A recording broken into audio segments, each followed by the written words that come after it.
Hello friends, स्वागत है आप सभी का यूट्यूब चैनल विजेता कुल में। और साथियों, आज हम लोग बिहार सीजीएल का सेट नंबर 6 डिस्कस करने वाले हैं। इसके पहले 5 सेट हमने आप सभी का ऑलरेडी कंप्लीट कर दिया है। आप लोग प्लेलिस्ट में जाके देख सकते हैं। ठीक है, तो आइए सीधा शुरू करते हैं आज का सेट। और आप लोग अपना आंसर ज़रूर कमेंट करके बताइएगा। पहला सवाल से पहला क्वेश्चन है कि ब्रिटिश शासनकाल में संविधान के विकास में कौन सा कानून ऐतिहासिक नहीं था। चलिए, यहाँ पर आपका आंसर बताना है इनमें से कौन सा नहीं था।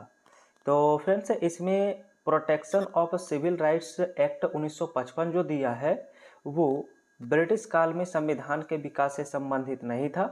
बाकी सभी आपका जो है 1773 का रेगुलेटिंग एक्ट, चार्टर एक्ट 1833 और गवर्नमेंट इंडिया एक्ट 1919 सभी संबंधित है।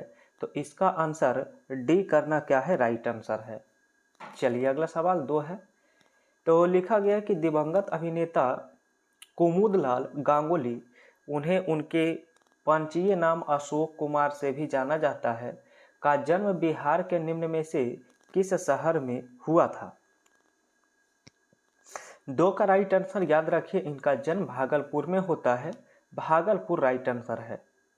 क्वेश्चन नंबर 3 लिखा, भारत के वरीय क्रम में निम्न में से कौन पहले आता है। तो वरीयता क्रम में अगर देखा जाए तो पहले स्थान पर कौन आएगा, ये यहाँ पर आपसे पूछा गया है। ऑप्शन आपका यूपीएससी का अध्यक्ष है, मुख्य चुनाव आयुक्त है, नियंत्रक एवं महालेखा परीक्षक है। तो यहाँ पर ऑप्शन डी करना राइट आंसर हो जाएगा। उपरोक्त में से एक से अधिक या फिर इनमें से कोई नहीं। इस प्रकार से आंसर डी सबका क्या हो जाएगा, आंसर सही हो जाएगा। ठीक है, चलिए आगे देखते हैं। अगला सवाल है सवाल नंबर 4। लिखा गया कि निम्न में से किस हड़प्पाकालीन स्थल से हल का टेराकोटा प्राप्त हुआ है। तो हल का साक्ष्य कहाँ से मिला है, ये पूछा गया है। तो याद रखेंगे, ये बनमाली से मिला है। और बनमाली स्थित कहाँ है, तो हरियाणा में। याद रखिएगा, ये स्थित आपका कहाँ है, तो हरियाणा में स्थित है। ठीक है, चलिए ओके, अगला सवाल है, बताना है क्वेश्चन नंबर नेक्स्ट। अगला सवाल होगा सवाल नंबर 5। बताइएगा 5 का राइट आंसर। क्वेश्चन दिया है कि निम्न में से कौन सा नाफ्टा के में सम्मिलित नहीं है। तो नाफ्टा में इनमें से कौन सम्मिलित नहीं है, ये बताना है। इसका राइट आंसर ए होता है ग्रेट ब्रिटेन। ग्रेट ब्रिटेन इस सवाल का क्या है, राइट आंसर है, जो इसमें शामिल नहीं है। ठीक है, चलिए अगला सवाल 6 दिया है। लिखा, भारत में स्वदेशी आंदोलन किस दौरान शुरू हुआ था। भारत में स्वदेशी आंदोलन किस दौरान शुरू हुआ था। तो जब बंगाल विभाजन 1905 ईस्वी में लॉर्ड कर्जन के द्वारा किया गया था। कौन किया था, तो लॉर्ड कर्जन के शासन काल में हुआ था। इसी के विरोध में जो है स्वदेशी आंदोलन चलाया गया था। और स्वदेशी आंदोलन 1906 ईस्वी में चलाया गया था। ठीक है, तो राइट आंसर इसका ऑप्शन बी होगा। क्वेश्चन 7 है। लिखा है, कोशिका का शक्ति स्रोत इनमें से कौन है। देखिए, कोशिका का शक्ति स्रोत पूछा जाए तो माइटोकॉन्ड्रिया करना बिल्कुल सही होगा। इसी को कोशिका का ऊर्जा घर कहा जाता है। क्या कहते हैं इसे, ऊर्जा घर कहते हैं। ठीक है, याद रखिएगा। और राइबोसोम के बारे में भी याद रखिएगा। राइबोसोम को प्रोटीन की फैक्ट्री कहा जाता है। इसे क्या कहते हैं, तो प्रोटीन की फैक्ट्री के नाम से जाना जाता है। नेक्स्ट क्वेश्चन होगा क्वेश्चन नंबर 8। तो 8 नंबर सवाल में लिखा गया है कि भारत में निम्न में से कौन सी नदी घाटी कोयले के भंडारों से समृद्ध है। तो कोयले के भंडार से समृद्ध है, तो यहाँ पर दामोदर घाटी, सोन घाटी, महानदी घाटी। तो एक से अधिक ऑप्शन इसका सही होने वाला है, इसलिए आंसर डी करना राइट होगा। 9 में है कि विकास का कारण क्या है। विकास का कारण है पीढ़ी से पीढ़ी अनुकूलन। ठीक है, नेक्स्ट क्वेश्चन 10 दिया है। लिखा, अम्ल वर्षा किससे होती है। अम्ल वर्षा, देखिए अम्ल वर्षा के लिए 2 गैस प्रमुख रूप से जिम्मेदार होती है, SO2 और NO2। ये दोनों गैस काफ़ी जिम्मेदार मानी जाती है। और यहाँ पर राइट आंसर सी होगा, कोयले का जलाने से। ठीक है, चलिए 11 से आंसर बताइए। निम्नलिखित पदार्थ में कौन सा पदार्थ खाने की वस्तुओं के परिरक्षण के लिए प्रयोग किया जाता है? तो खाने की वस्तु के परिरक्षण के लिए किसका प्रयोग करते हैं? तो याद रखिए सोडियम बेंजोएट का इसमें प्रयोग किया जाता है। ठीक है। क्वेश्चन नेक्स्ट है, हवा में जिस गैस की मात्रा सबसे अधिक है वह इनमें से कौन है? तो सबसे अधिक मात्रा होती है नाइट्रोजन का। कितना परसेंट? तो 78% होता है नाइट्रोजन। ऑक्सीजन अगर देखेंगे तो लगभग 21%, लगभग में 21% होता है।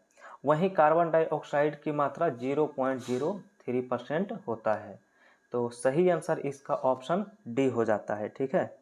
क्वेश्चन 13 है। तो 13 नंबर सवाल है कि हिंद महासागर और लाल सागर को कौन सी जल संधि जोड़ती है?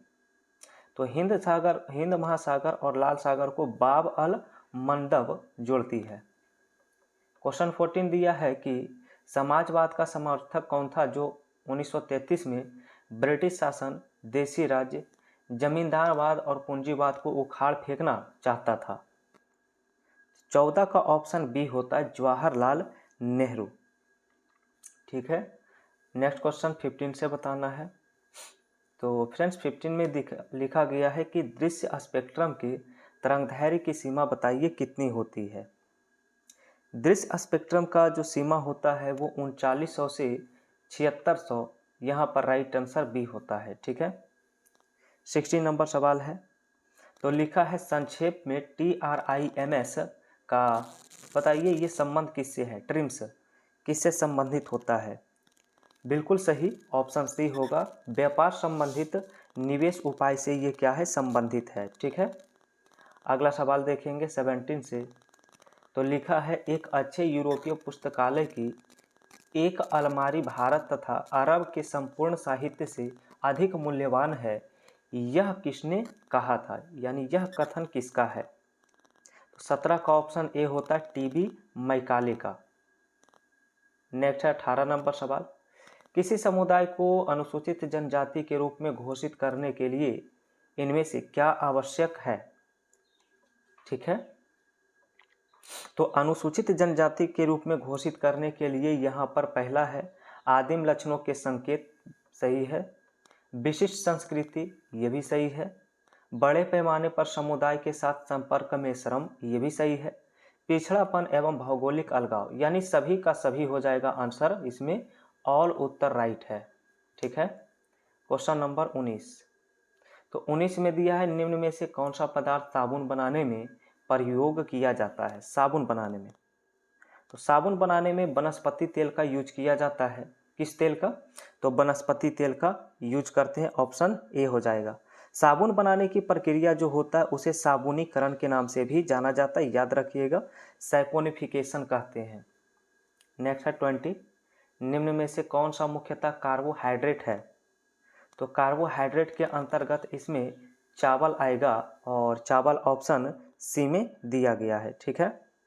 नेक्स्ट है 21। लिखा है दुमपट्टी लोम मिट्टी में मिट्टी का कौन सा कण मिला रहता है? दोमट मिट्टी यहाँ होना चाहिए था। तो 21 का सही आंसर डी होता है, सभी प्रकार के कण इसमें मौजूद होते हैं। ठीक है। अगला सवाल जो है वो सवाल नंबर 22 होगा। तो बताइए 22 से आंसर। क्वेश्चन में लिखा गया है कि बिहार विधानसभा के वर्तमान में कितने सदस्य हैं? बिहार विधानसभा में, तो यहाँ पर बिल्कुल आपने सही उत्तर दिया है, 243 बिहार विधानसभा की कुल सदस्य संख्या है। वहीं अगर विधान परिषद की बात किया जाए, क्वेश्चन आ जाए कि विधान परिषद में कितने सदस्य संख्या है, तो 75 यहाँ पर विधान परिषद में होता है। ठीक है। चलिए आगे बढ़ते हैं। अगला सवाल 23 है। लिखा प्रकाश का वर्ण विक्षेपण संभव है किसके रूप में? तो ये संभव होता है प्रिज्म के द्वारा। प्रकाश के वर्ण विक्षेपण में प्रिज्म के द्वारा होता है। और इसमें कितने रंग में डिवाइड हो जाते हैं? तो 7 रंगों में डिवाइड हो जाते हैं। ठीक है। नेक्स्ट है 24। अनुदैर्घ्य तरंगों का उदाहरण इनमें से बताइए क्या है? अनुदैर्घ्य तरंगे, तो अनुदैर्घ्य तरंगे जो होता है वो इसमें ध्वनि तरंगे होता है, अनुदैर्घ्य तरंगे। वहीं अगर अनुप्रस्थ की बात किया जाए, क्योंकि बहुत बार क्वेश्चन आया है, अनुप्रस्थ तरंग में आपका प्रकाश तरंग आता है। कौन सा आता है? प्रकाश तरंग। अगला 25 नंबर सवाल है, लिखा वह ताप बिंदु जिस पर ठोस, द्रव और गैसीय अवस्थाएं एक साथ रह सकती है उसे किस नाम से जाना जाता है?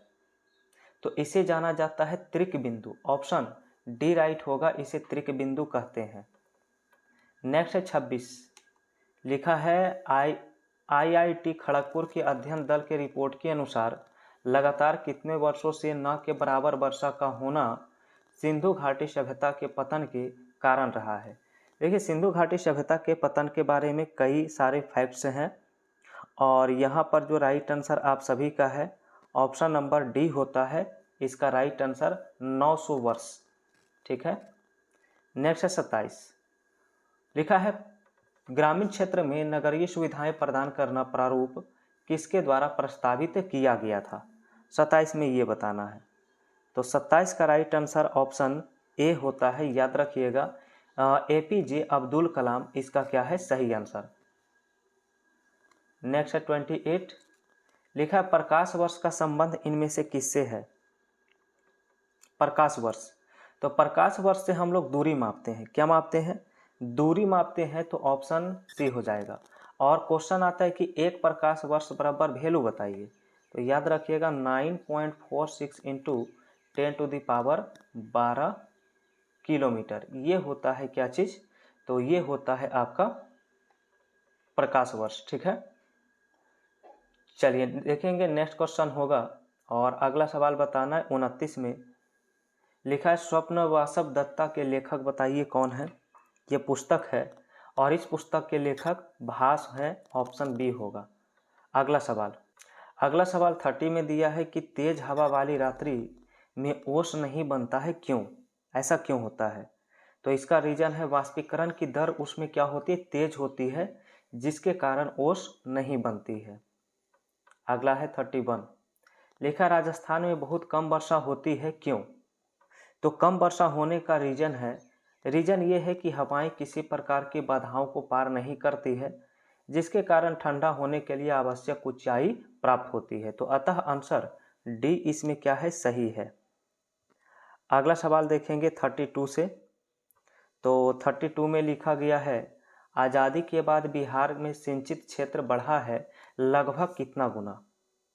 तो लगभग 4 गुना यहाँ पर बढ़ा है। नेक्स्ट 33 दिया है निम्न में से कौन एक एंटीबायोटिक नहीं है? एंटीबायोटिक नहीं है तो ऑक्सीटोसिन जो होता है ये एंटीबायोटिक नहीं है, इसका आंसर डी होता है, राइट आंसर। ऑक्सीटोसिन जो है इसे दुग्ध हार्मोन के नाम से जानते हैं, याद रखिएगा, इसे क्या कहते हैं? तो दुग्ध हार्मोन के नाम से जाना जाता है। चलिए 34 नंबर सवाल है, जवाहरलाल नेहरू बंदरगाह किस राज्य में स्थित है? जवाहरलाल बंदरगाह, बिल्कुल सही, ऑप्शन डी हो जाएगा, महाराष्ट्र इसका राइट आंसर। 35 में सवाल दिया है, बताइए आंसर 35 में।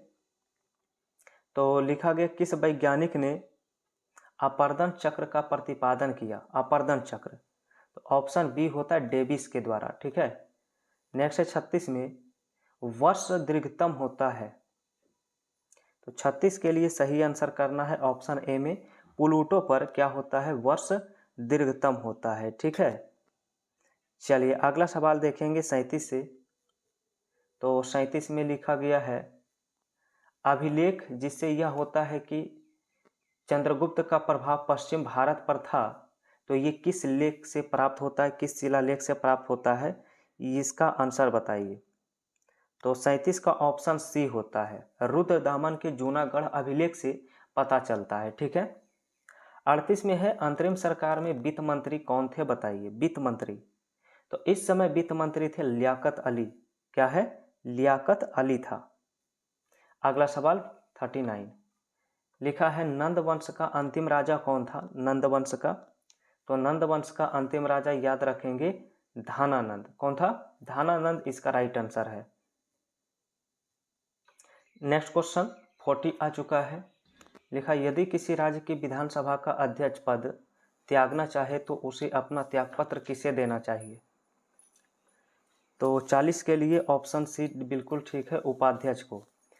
तो अध्यक्ष अपना त्यागपत्र अगर देना चाहे तो किसे देगा? उपाध्यक्ष को।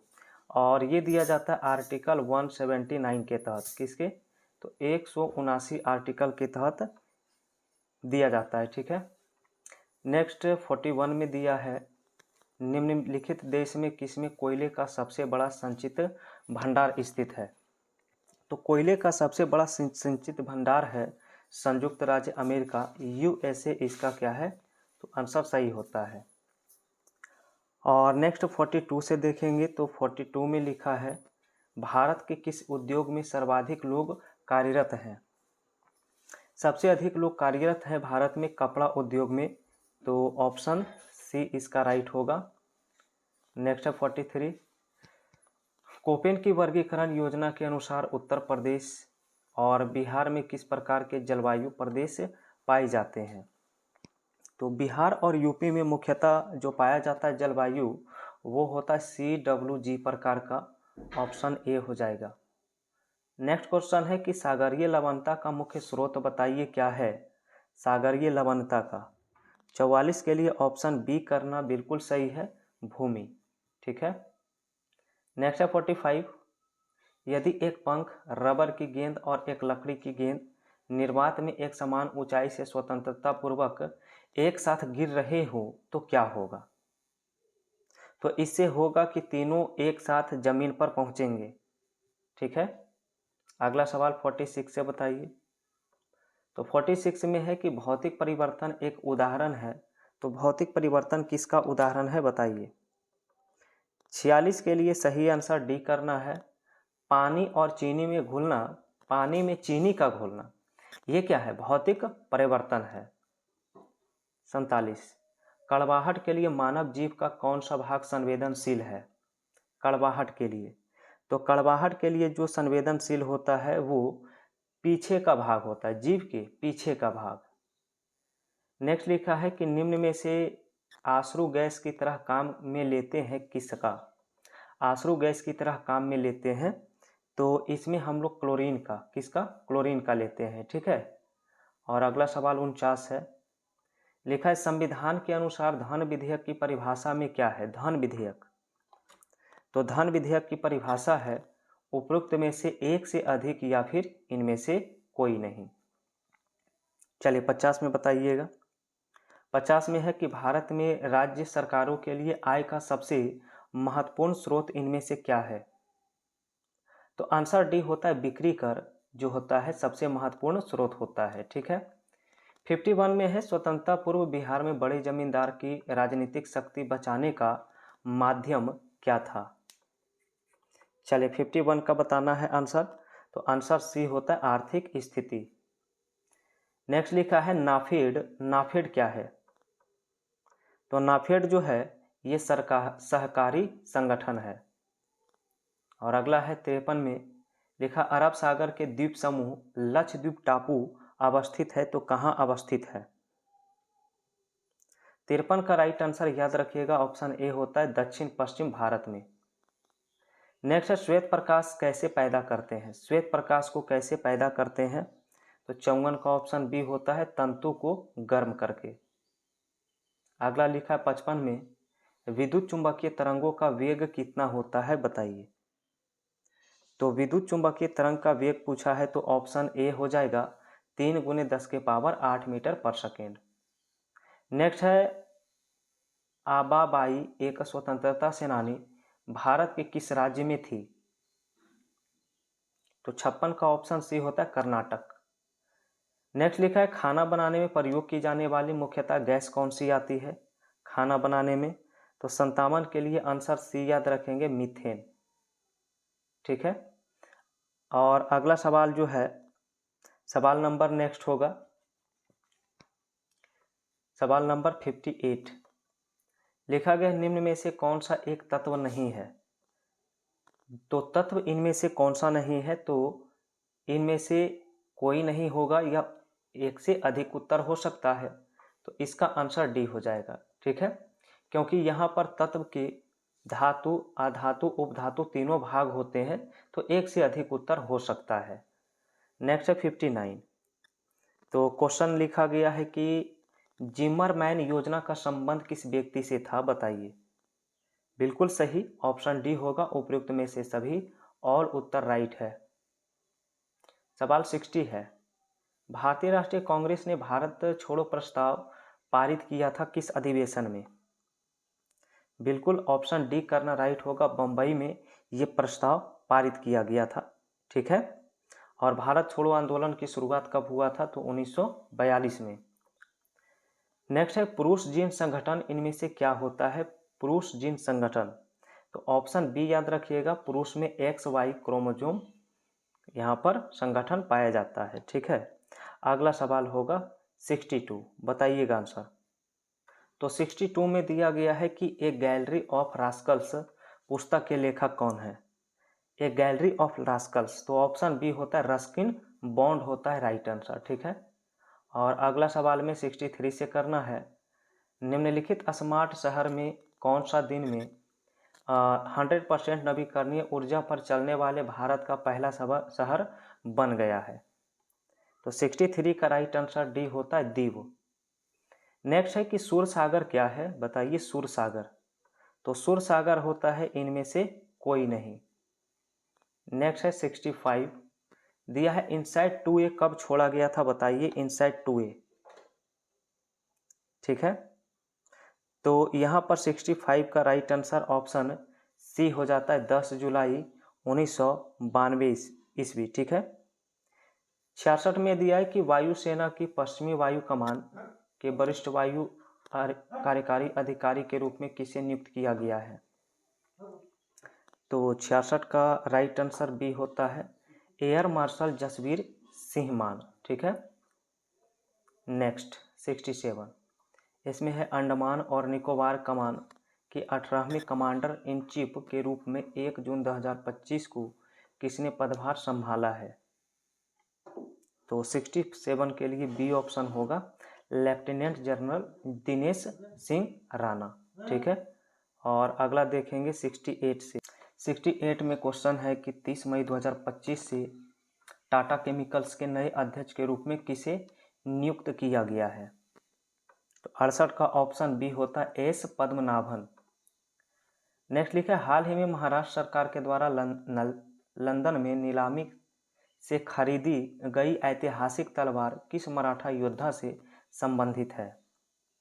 तो इसका आंसर सी होगा रघुजी भोसले प्रथम।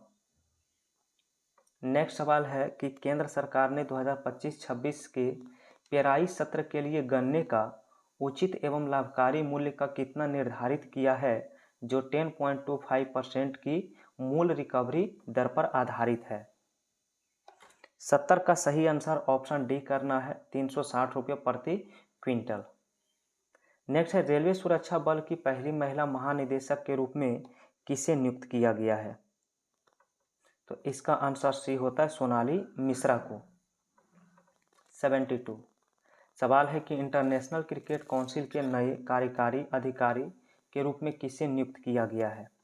तो आईसीसी का सीईओ बताना है। तो इसका आंसर सी होगा संजोग गुप्ता को। नेक्स्ट लिखा है, बिहार के किस स्टेडियम में पेरिस ओलंपिक स्तर का अंतर्राष्ट्रीय रनिंग ट्रैक तैयार किया जा रहा है। बिल्कुल सही, ऑप्शन बी होगा पाटलिपुत्र स्पोर्ट्स कॉम्प्लेक्स पटना। चलिए 74 नंबर में है, अंतर्राष्ट्रीय परिवार प्रतिवर्ष किस तिथि को मनाते हैं। अंतर्राष्ट्रीय परिवार दिवस, तो फ्रेंड्स प्रत्येक वर्ष जो है 15 मई को मनाया जाता है ये दिवस। 15 मई यानी ऑप्शन बी सही आंसर हो जाएगा। तो ये था आप सभी का, यहाँ पर एक सवाल और छूट रहा है 75 में है राष्ट्रीय डेंगू दिवस प्रतिवर्ष कब मनाया जाता है। तो एक और दिवस बताइए, राष्ट्रीय डेंगू दिवस कब मनाते हैं। तो हर साल 16 मई को। कब, तो 16 मई को मनाया जाता है। तो फ्रेंड्स फाइनली हमने टोटल 75 क्वेश्चन डिस्कस किया है। अब आप लोग कमेंट करिए कि आज के इस प्रैक्टिस सेट में 75 में से आपसे कितना सही हुआ है। तो फ्रेंड्स लगातार आप सभी को बिहार सीजीएल का सेट मिल रहा है इस चैनल पर। तो नए अगर जुड़े हैं पहली बार तो चैनल को आप लोग सब्सक्राइब करके बेल आइकन की घंटी जरूर प्रेस कर लीजिए और अगर वीडियो पसंद आए तो वीडियो को लाइक और शेयर करिए।